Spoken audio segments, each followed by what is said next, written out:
Right, welcome, guys. This is Breakfast with the Brand, the number one podcast in the world for entrepreneurs and leaders who want to take their brands to the next level. I am your host, Junior Frederick, and I have with me Mr. Bobby Stealth.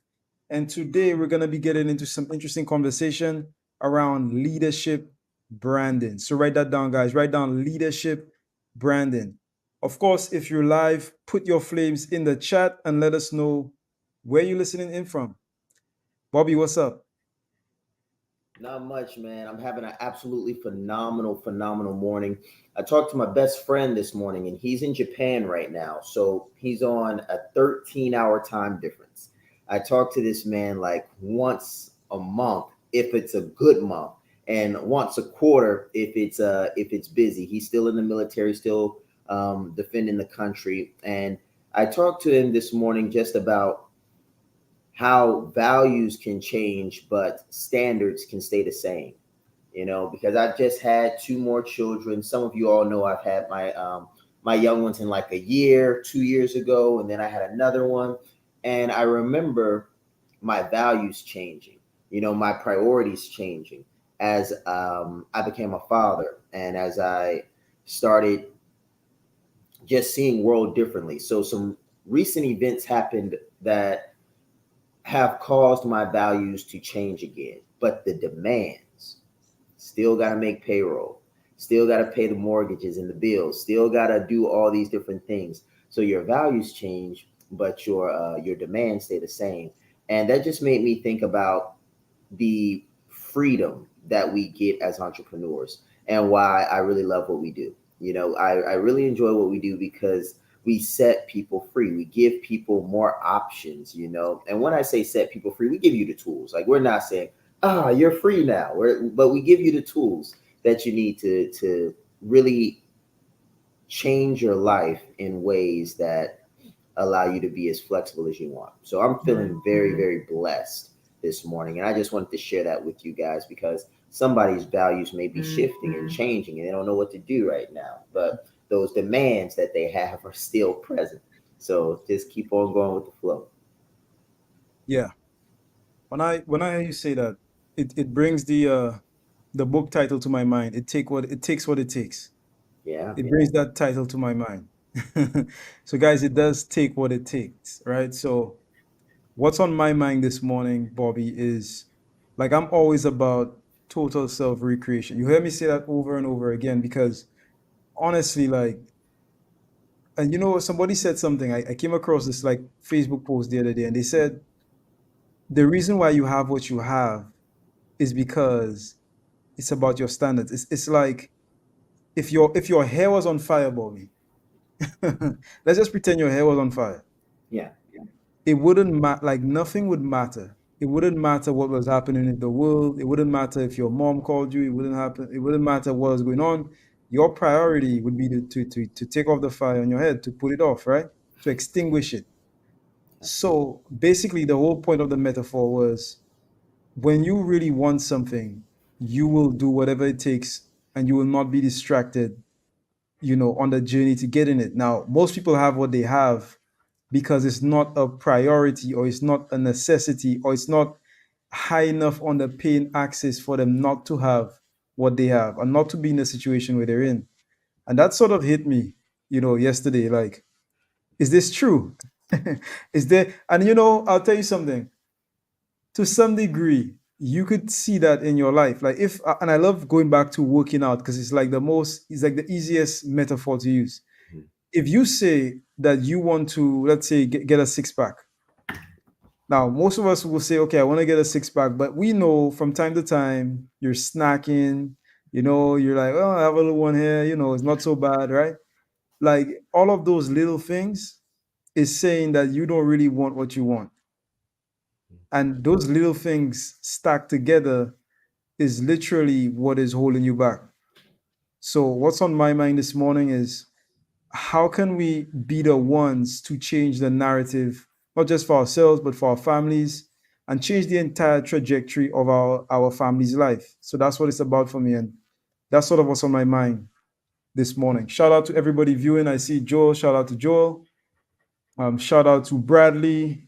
Of course, I see Dr. Michelle in Detroit and Tia. Shout out to Tia in New Jersey as well. Yeah, but guys, let's dive right into the topic. Today we're gonna be talking about the difference between a personal brand and a leadership brand. Now, by the way, before we even get into this, I want to put this banner up. We're doing the Leadership Live deep dive at 5. We're doing it again at the end of the month. Now we're doing it on, let me check. It's supposed to be Saturday. Saturday is the, think that's the 31st. But yeah, oh go ahead man, and look. that's the 31st. That's actually my birthday, guys. Ah, That's why we're doing the next leadership live on my birthday. Imagine that. Crazy, yeah. right? Yeah, guys. So go ahead, go to that link, register in advance. Okay, register in advance to secure your spot for the next leadership live deep dive at 5. Okay, the first one was pretty nice. You know, we just brought it back after like a hiatus for like 3 years, and the first one was pretty nice. If you missed the first one, have no fear. Just register for the next one. We may be bringing it back weekly. We're not sure yet, but I know for sure on the 31st of this month, we'll be doing another one. So, what we're talking about and what we spoke about on the last Leadership Live is the difference between personal branding and leadership branding. So, Bobby, let's start there. So, from personal brand to leadership brand, Mhm. times are changing. Okay, guys, so let's dive right in. So, Bobby, I'm going to ask a question. What is the difference in your opinion? Because a lot of this stuff is subjective, right? Right. What is the difference, in your opinion, between a personal brand and a leadership brand? How does one distinguish? Yeah. For me, I think it really depends on if you're about yourself or about the people. Hmm. If you are about the people, then you have a leadership brand. And I'll elaborate. But if you're about yourself, you have a personal brand. Now, that doesn't necessarily need to be good or bad.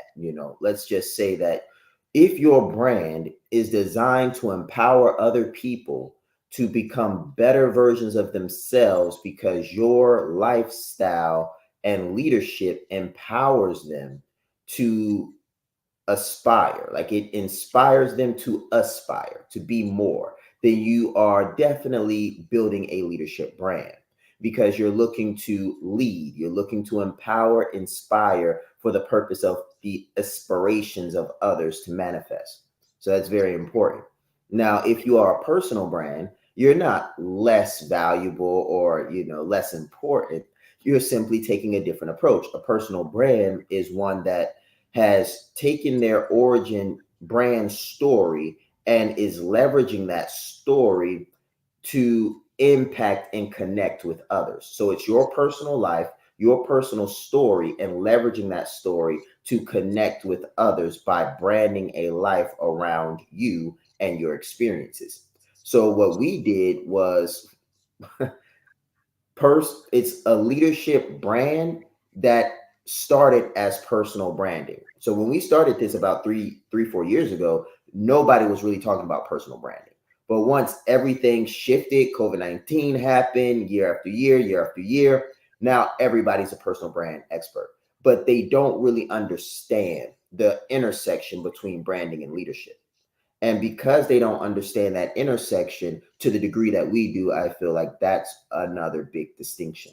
So for me, my distinction would be a personal brand is one that leverages one's personal story for the purpose of connecting with others, whereas a leadership brand is one that leverages an individual's experiences for the purpose of empowering others and inspiring them to aspire towards full manifestation of themselves. So it's really about leading others through your personal story. Right. So, Bobby, there's this famous video. Okay, there's this famous video of this guy. And guys, put it in the chat if you've ever seen this video. There's this guy. Now they look like they're on some kind of a hill. Mhm. Okay, so they're on like this hill. The grass is pretty short. It looks like there's some kind of spring break party going on. Something's going on, right? And everybody's just sort of like, have you been to those parties where everybody's sort of like, they're just sort of like moving just a little bit. They're not really dancing. They just, they're sort of, yeah, they're not really like, we're different in the Caribbean. Like if you come to the Caribbean, like what you call a rave is completely different. I don't know if you guys have seen videos of carnival and stuff like that, but Caribbean knows how to party. Now, what I saw going on, that's not partying, right? That's just like standing in place and moving real stiff. Okay. But basically, where I'm getting to is one crazy guy. Okay. It took one crazy guy, right, to go out into that crowd and to start moving, start getting the energy going. And what was funny, Bobby, is he was literally, like, as he was dancing, he was literally motioning, like passing on the energy to other people, like, hey, you take some, and you take some energy, and you take some energy, and you take some energy. And people were looking at him like he's crazy. But after like 2 minutes, somebody else started dancing. After like another couple minutes, another person started dancing. So it moved from like one to two, from two to four, from four to like eight, from eight to like 10. And then there's like this, all of a sudden, there's a circle of people dancing. There's high energy, high frequency. The music is pumping, things are going great. And then the other folk that are just standing around, just real stiff, they're looking at them and they're like, I want to dance too. Right. So they start dancing. Okay. So they start dancing. And eventually, everybody in the video started dancing. Now, when we talk about a leadership brand and a personal brand, the way that I sort of summarize that, and you could write this down, guys, write this down. Personal brand is about me. So, personal brand is all about me. So, if I'm developing a personal brand, it's all about Junior. It's all about me. So, my story, me, me, me, me, me. Leadership brand is about we. Okay. So, personal brand is about me. Leadership brand is about we. And a leadership brand is a brand that creates other leaders. When you develop a leadership brand, the point is not for you to be the only leader in the room. You want to inspire other people to tap into the leadership in themselves. And that's what we're talking about. So that's my interpretation of a leadership brand. Now, if you're building a personal brand, you're talking only about yourself. You talk, yeah, your story is important, very true. But how does your story inspire others to reach new heights of leadership within themselves? How are you connecting the dots to go from just me to then talking about we? Yeah. Now, I'll allow you to go, Bobby. So go. I have one more story to give, but what are your take on what I just said so far? Do I you will agree? Do you say disagree? Do you have a different perspective? Well, I wouldn't say I disagree. I would say that I wrote down how does your story connect? And it takes me back to my military years. And I don't have one story in particular. I have like a series of stories kind of rushing through my head at one time. But one story in particularly that I've told quite a bit is a story between a young officer, young female officer, myself, and my staff NCO. And a staff NCO is a staff non-commissioned officer. So they're up in the ranks. And you are, let's say, an NCO or a junior Marine, junior soldier, then you're like lower in the ranks. So your staff NCO is not an officer, but they're up in the ranks. And I remember this guy was selected, meaning that they were on the track. They were about to be promoted to staff NCO, but he wasn't promoted yet. He was a peer. So this is very significant. He was a peer of mine. So I was a sergeant and he was a sergeant, and we had this young lieutenant. And what's really interesting is enlisted people have oftentimes been in longer than our officers, because our officers go to college and then they come in as officers appointed over us, but we come right in from boot camp or like from high school and we work our way up. So I've already been in, say, 3 or 4 years longer than this person in charge of me. So leadership and leadership branding is very interesting because I remember this officer very, very distinctly. And some days I like the memory, some days I hate it, but I'm going to share it with you guys. She was a CrossFit monster, a gymnast. She went to, like, she competed at the highest levels, probably could have gone to the Olympics. I don't know, but she was like a really strong individual, very fit, very aggressive when it came to hitting the weights in the gym in that way. And I remember us going outside and having to do burpees. I don't know if you guys know what burpees are, but imagine doing a push up, jumping up, and then jumping as high as you can, and then falling back to the ground and doing that over and over again. That's So my least favorite exercise. it's terrible. It's absolutely terrible. And then imagine doing this in camis, if you've ever seen the military gear. So we have on like boots, pants, blouses. So imagine it's already painful if you're in workout gear. It's even worse if you're wearing what you actually work in, and what you work in feels like a doggone pack. So you're working out and it's the beating sun. And here's where the leadership branding piece comes in. She was punishing us for something. So we had a gi dunk, and a gi dunk is a place where you sell stuff for, and then you raise money so that the junior Marines don't have to pay for like ball tickets and little things like that. So in the military, we see the junior Marines as not having a lot of money. So as senior Marines and senior officers, we like to give them money. We like to help them out. So we sell little things like candy bars and chips and sodas and stuff like that. And some money came up missing. Money came up missing. And she asked, where was this money? Like, who took it? And nobody knew. Like, nobody confessed. And what makes this story stand out to me so much, and I need you guys to pay attention to the leadership components of this story. What made this story stand out to me so much is I was on leave. And when you're on leave, this means that you are off. In the military, you are off. I've not been there in a week. I haven't been there really in like 3 weeks. I probably was out of the state, had no association to this situation. But when I got back, that's when they found out. And I was outside in the beating sun with everybody else doing burpees for something that I had nothing to do with. And at that moment, I came back in and I started venting to my sergeant. And my sergeant saw another officer, male officer, on the other side of the room. And he just saw me laying in. I'm like, man, this lieutenant, she doesn't know what she's doing. I can't believe she's got me out here. Doesn't she know that I wasn't even here? Da, da, da, da, da, da. And then my sergeant, my buddy, who was getting ready to get promoted, laid into me something vicious. I mean, he ripped me a new one. And he did it for two reasons. One reason was because he didn't want me to be an idiot. He didn't want me to grow up and not respect my authority.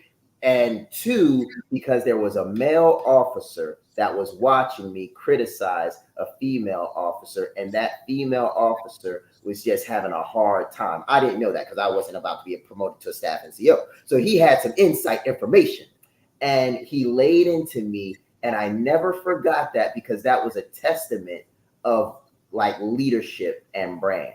So his brand, like my buddy, I remember him to this day. He's an officer now. He actually decided to go the chief warrant officer route, and he's still active duty. His brand was that I take care of my Marines and I take care of my officers. I lay into my Marines and I defend my officers. And what that taught me about developing as a leader is that you may not always agree with the leader's decisions, but you never criticize them publicly. And you may not agree with the decisions, but you never behave insubordinately.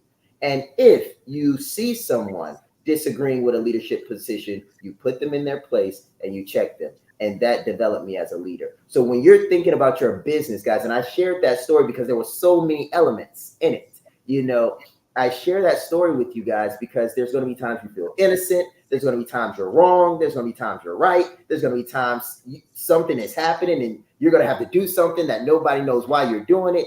And that's real leadership. And I think personal branding is like Junior said, me, me, me, me, me. But what my friend did was he said, we.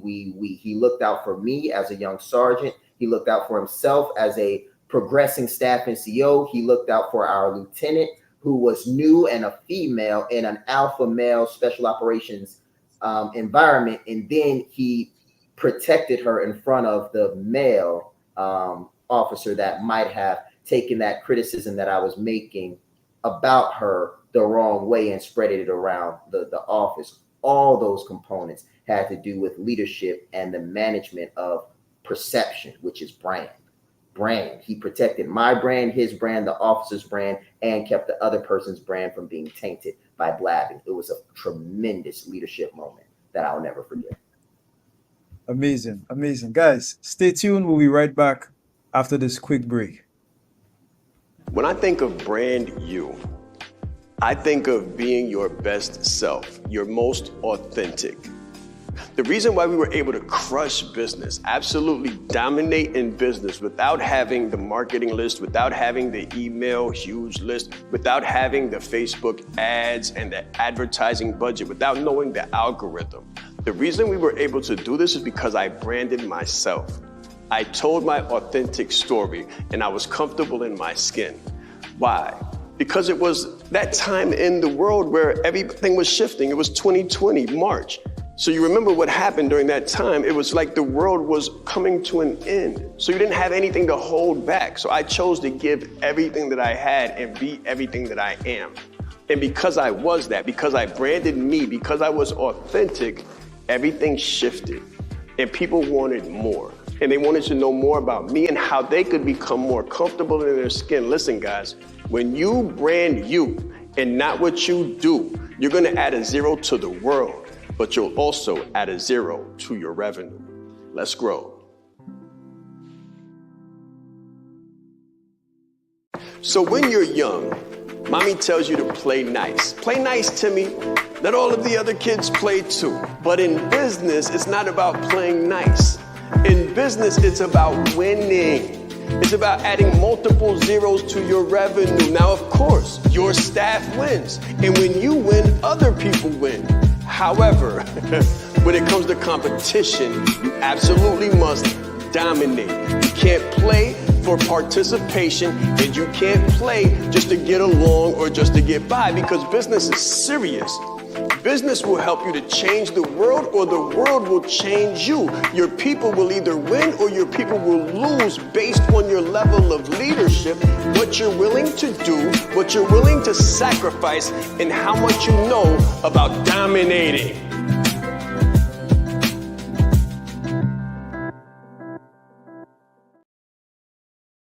All right, guys, so we're back. Bobby just gave us that amazing, amazing story. That was really good, man. That was really good. I enjoyed that story. Guys, put it in the chat. What is the number one thing that you've taken away so far? What is the number one thing that you've taken away? Some of the lessons, some of the stuff that you've learned. And while you're at it, just want to remind you, the link floating at the bottom is for something called the Leadership Live Deep Dive at 5. So that's going to be the 31st of August at 5 p.m. Eastern Standard Time. We're going to be talking more or more in depth rather about leadership branding versus personal branding. Now, Bobby, when I think of leadership brand, I sort of think of it almost like it's like an idea. There's a saying, right? There are some brands.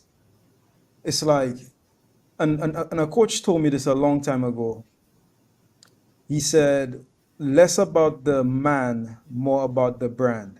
Less about the man, more about the brand. So if you're a leader or if you're developing a leadership brand, it's phenomenal to brand an idea. So a leadership brand comes around or comes about because people have assembled around a common idea. So let's talk about that. Yeah. If I have an idea, okay, so if we have an idea, if we have a vision, a mission, an idea that we want to see come to fruition, it doesn't matter who's in charge. It doesn't matter if I'm here, it doesn't matter if Bobby's there, it doesn't matter if Sean's there. The man is interchangeable, but the brand remains the same. So there's less emphasis on the man or the woman and more emphasis on the brand or the general high level idea, which is what the brand is based around. Now, the idea is sort of like the campfire. So if and there's this episode of SpongeBob where they talk about there's something called a conch. So they're in like this campfire type scenario, and they have this conch like a shell. and whoever has the conch is the one that's talking. Like if you have the conch, it's your turn to speak. And they go around the campfire passing the conch, right? So if you have the idea, if I could put an idea in my audience's mind, I can create other leaders that even when I'm gone, the idea persists, right? That's why you have some people that eventually become what you call a martyr, meaning that they're no longer here, but the ideas that they came up with still persist even in their absence, the spirit of the person. I remember a couple breakfast with the brands. We looked at, in fact, it was on the leadership leverage. We looked at um, Bob Marley. So there was a stadium. There was something going on. I can't remember exactly what it was. It might have been what's the thing? The NFL. Was the thing you'll do Super Bowl? It Yeah. might have been Super Bowl, right? And they were playing Bob Marley in the stadium, and the entire stadium was singing. That's a leadership brand. Like he's no longer around, but the ideas, the spirit is still around. So that's another facet of a leadership brand. Yeah, it really is. A component of the idea piece, I think, is very important to understand because I was watching something on Daily Wire. I've been talking about this a few days now, like the Daily Wire. I love it. And I was watching on their platform something called The Exodus by James Peterson. And it was really talking about an idea. And I'm not going to go too deep into the idea, but I just want to talk about kind of like how important leadership and branding is to the integrity of a vision.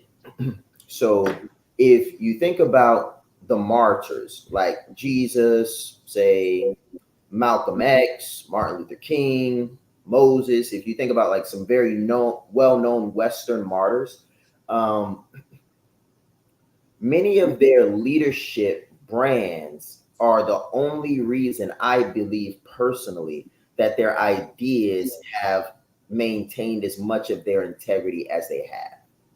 So if you could imagine the Bible, so to speak, not being used for purposes of salvation, like it would seem very strange. Like if the Bible was just a book. Like imagine that. Like take a moment to think about the Bible as if it were just a book. Like if we just took it, we read it, we did studies on it in school, like we do the Odyssey, like we do To Kill a Mockingbird, like we do books like the Plato's Republic. Like those are books, and they're read that way because of who the leader was. So Plato was an intellectual. The Odyssey, I believe, written by Homer, another intellectual. So all of these different people were intellectuals. So we treat their works like intellectual bodies of work. But when you look at the leadership style of, say, Christ, he was a martyr, believing in salvation, believing in all these different things. And you don't have to be religious to appreciate this concept here. But it's the work of his art, the Bible, so to speak, which came from his lineage, his way of being, and his empowering of the disciples. Like all of that had to do with his brand, his leadership style. And because of that, today that body of work is treated with reverence in reference to XYZ. And I would end this analogy with Martin Luther King. So Martin Luther King was known as a Black activist in the civil rights era who was fighting for freedom and equality for all.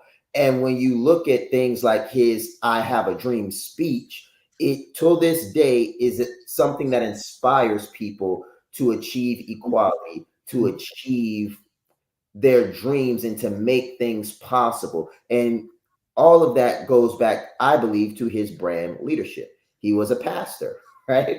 He was a minister. And as a minister, he really believed in people. He believed in salvation for all, but from a less religious standpoint in his lifestyle and more of a political and civil rights standpoint. So I say all of that to say most of our audience wants to build legacy and they want generational wealth. Well, if you want your legacy and your generational wealth to maintain its integrity long after you're gone, I believe personally, one of the best things you can do is be a leadership brand while you're alive. Because Andrew Carnegie, Henry Ford, all of these people are brands. And when they were here, they were leaders. In Carnegie, a steel leader and mogul. J.P. Pomp Morgan, or J. Pierpont Morgan, was in the banking industry. And then you had, and he was a leader in that industry. Ford was a leader in the car industry. So their name and legacy remains with the degree of integrity that it has, based on, in my personal belief, the leadership and brand quality that they developed as people. So that was just something I wanted to share about the idea piece, because a lot of ideas have gone wayward. They were inspired like Marxist ideas. Like Marxist was a very passionate man and wanted really good things to happen, but his ideas were taken and play in directions that I don't think Marx wanted his ideas to go. But I believe his ideas went in that direction because of the lack of brand leadership. Marx wasn't known for his, like, many people don't know him. They don't know anything about him as a man, as a person. So when they tried to execute his ideas, there was no integrity in those ideas. But the people that you know personally, you could carry out their ideas with far more integrity and authenticity because you have a point of reference. And I think you can find that in a lot of ideas that went wayward versus ideas that maintain their integrity. Yeah, something you just said there. You said they didn't know anything about him. Yeah. That's something I think should be highlighted. Like, what do people know about you? Now, remember, this conversation is also about authenticity. Because if you're really the person you say you are, and you've really done what you say you've done, and all of that, then you should have no problem telling people about you. Like, people are interested in you. People connect with people. So the biggest mistake I see a lot of like coaches and speakers, etc., make when branding is they keep it strictly business. They don't do anything else. Like, they don't tell you, okay, like for example, they don't tell you anything about their personal life. They try to hide everything. If you're lucky enough to get or to become a leadership brand, then there's nothing to hide, or very little things you can hide. Now, the people that are actively building leadership brands, they're telling you their values by telling you information about them. So, for example, some of the people I follow, they tell you, I'm married, I have 5 kids, etc., etc. These are their names. These are the stories. Like, if you look at people, I'll use one example. Let's use the example of somebody like, let's say, Patrick Bet David as an example. Patrick will tell you he has 4 kids. He'll tell you their names. He'll tell you why. So his daughter's name is Senna. He'll tell you why he named her Senna. He named her Senna after um, the famous driver. There's a famous NASCAR driver, or not NASCAR, but like F-150, something like that. Those like NASCAR related activities. Like, there's a famous driver that used to go by the name of Senna, who was very, very, like, very, very good. Like, I think top class, maybe the best in the world at the time. And he tragically passed away, but it was his favorite driver. So he named his daughter after that. Now, why do I even know that story? The only way I even know that story is because he's told a story several times. So those little details, like how did he meet his wife? Um, what did he do before he got married? Like, he made a list of all the things that his wife should have, or what he was looking for. And then he went around, he started telling people, hey, I'm looking for this.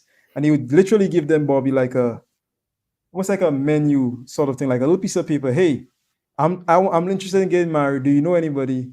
This is exactly what I'm looking for. And then he related it to a lot of people when they're marketing, and you ask them, who's my ideal client? They tell you something very vague. It's like, okay, I'm looking for a woman who lives in Michigan, age 45 with one child. She's she used to be married, or she's divorced. You know, it's like very basic stuff. But the more clarity you get and the more in depth you go, the more results you get. So, anyways, the whole reason I'm telling this is because telling people those little things about yourself, Bobby, people can infer and they could interpret and they could connect with you on a personal level, even if you've never met them. They feel like they know you. And in knowing you, in knowing your ideas, and in knowing what you stand for, what you represent, what you stand against, you start to craft a fan base. So you turn like prospects into like raving fans. So now they support you. Now you have like an army. Like they're following you, right? They're following you because they understand you. And when something crazy happens, and let's say something comes out in the news, oh, Bobby did this, Bobby did that, they're like, nah, nah, nah, nah, nah. There's something wrong here. This doesn't make sense because that's not who Bobby is. So this news station must be twisting this around somehow, right? So, and if we go back to, let's say, a couple of years ago, you could remember, or hopefully you do, like, Joe Rogan, right? Yes. So they were trying to cancel Joe Rogan. I don't know if you know that. Joe Rogan at the time had the biggest podcast in the world, like in the entire world. And they were trying to cancel him for some comments he made. The whole thing, left, right, all of that stuff that's going on in the US. And they were trying to cancel him. One side was trying to cancel him for some comments he made. And the market stepped up and they said no. They said, you're not canceling Joe Rogan. Like people literally said, you're not canceling him. And why was that response so strong? Was because people feel like they know him. He's done like 3,000 episodes, and he's really spoken a lot about himself, what he stands for, what he represents, what he believes, and they feel like they act. And as a result, he was one of those people that was, and if this is a word, I don't know, but uncancelable. They could not cancel. They try to cancel other people, like Tate is like him or love him, or hate him. Andrew Tate is another example. He's branded himself around certain ideas that a lot of people apparently they like the ideas. So when they try to cancel him, I remember he was taken off of TikTok, Facebook, YouTube, everything, basically everything. He was taken off of Uber. Like, yeah, Uber cancel him. Airbnb cancel him. No bank account, nothing like that. Everything cancel him. And he was still the most watched person on TikTok. Why is that? Because yeah, he doesn't even have an account. And he was like the most watched person because the people that liked him, they created accounts on his behalf. And then they were the ones who posted his videos. So, guys, a leadership brand, like I said, it's less about the me, it's more about the we. It's about an idea. So my question to everybody looking is, what is your big idea? What is your overarching idea? Like, what is your big idea, your mission, your vision in a very simple form? Like, what do you represent? What would make you uncancelable? Because even if they try to cancel you, they can't cancel an idea. You cannot cancel an idea. Once you think of something and you put it out, it's out there. Like, nobody can take it away. You can try to, cancel and subdue and whatever, but it cannot be taken away because it lives in the minds of other people. So for your business, for your brand, what is your big idea? And what is an idea that you can get people to rally around with you so you can grow and become a leader that creates other leaders? All right, guys. So we're going to take a quick break, our final break. When we come back, more on leadership branding. Again, go to the link at the bottom, register in advance for the next Leadership Live Deep Dive at 5. We'll be right back. I said Shaan right east. I'm proud. I said Shaan right east. Leadership is not the brand they made for us. Listen, he brought fire, heat. He didn't hold back. 20 years down the line, what I could sell, why not serve first? Service over salary. Branding like a leader closes the gap for people who want branding. Speaking like a leader closes the gap for people who are nervous about speaking. If Steve Jobs would have speculated, we wouldn't have Apple. He changed lives. He helped people open up their business and start their business. We are the brand. Some people say, Shaan, should I quit my job? Mentally, yes. As a speaker too, to be able to learn from him and watch him and game respects game. And I want to have that much game someday. The right client, pay $500,000 for what you do. You have to be bold in your beliefs. He has been an amazing asset to this event and a pleasure to work with. Very captivating, collaborative, worked very well with the audience. I want to help you. Put a 0 behind your number, right? The session was great. How he is online, virtually, he is even more phenomenal in person. Be the face of change that you want to see. Stop asking questions and start giving demands.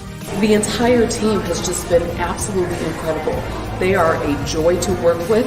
They go above and beyond. Give yourself a round of applause. Yes. Confidence is key. Most of the people I work with, they have the education, the experience, and the expertise. We call those the 3 E's. But they're looking for the 3 I's, the income, the impact, and the independence. And I always tell them that the bridge between the 3 E's and the 3 I's is marrying your confidence to your competence. Most of the people I work with, again, have all of the competence in the world. What I help them do is get the confidence.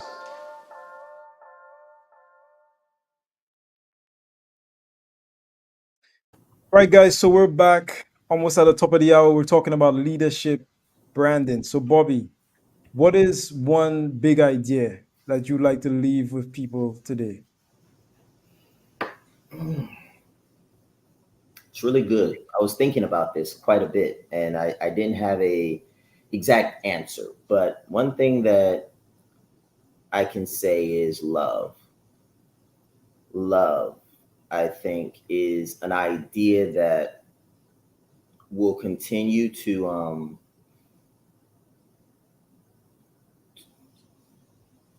span, time.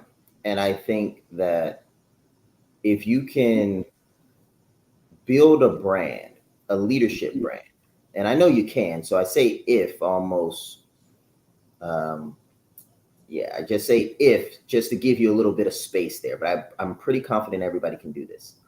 But if you build a leadership brand that has love at the base, then I think whatever you build on top of it can stand.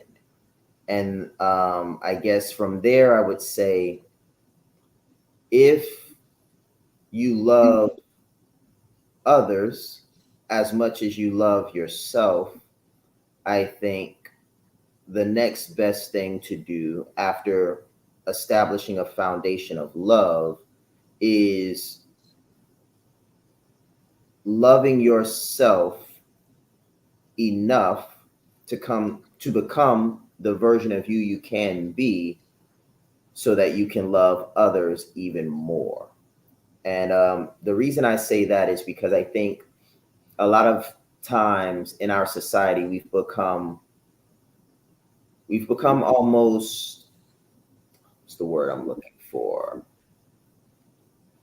Subservient. Like we serve far more than we should. Like we oh my goodness, the word is escaping me, but it's like there's this degree of giving that makes sense, generosity that makes sense, and then there's this degree of giving that is self-destructive, and it's almost what that's called, Bobby? I can't think of the word. Let me tell you what that's called. This is something we call it toxic generosity. That's what we call it. So let's use that for now, because so toxic generosity, and there's and if I think of the word I'm thinking of, I'll share it with you guys later. But toxic generosity, right? And I think that the next best thing a person can do after building their business on love is to avoid toxic generosity. And I think the best way to do that is by loving yourself enough to love others effectively. So that would be my big idea, is to build the business, the brand, the leadership on love, and to learn to love yourself enough to avoid toxic generosity. And yeah, if that word comes to me, I'll share it though. But that's my thoughts, Junior. Yeah. Yeah. My thoughts would be to find a big idea. Every business has a big idea. Every business. So your business has a big idea around which people can gather. Like they can gather around your idea like a campfire. That's sort of how you want to think of it. Like, what is the big idea that you can all get around and agree on? If you can find that big idea, you can attract a team.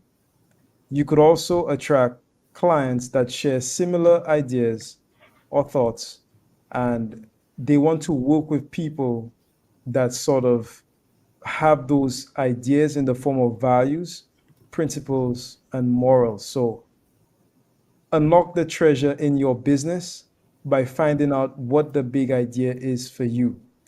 And if you can do that, then you can build a leadership brand. So that's my final thoughts.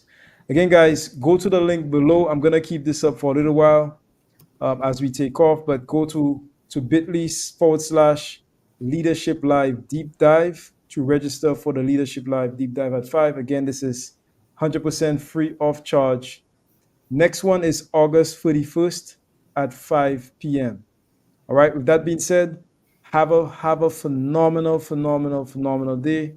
We will be back tomorrow. Tomorrow is Thursday. We will be back tomorrow. Same place, same time. Speak soon. Let's go. So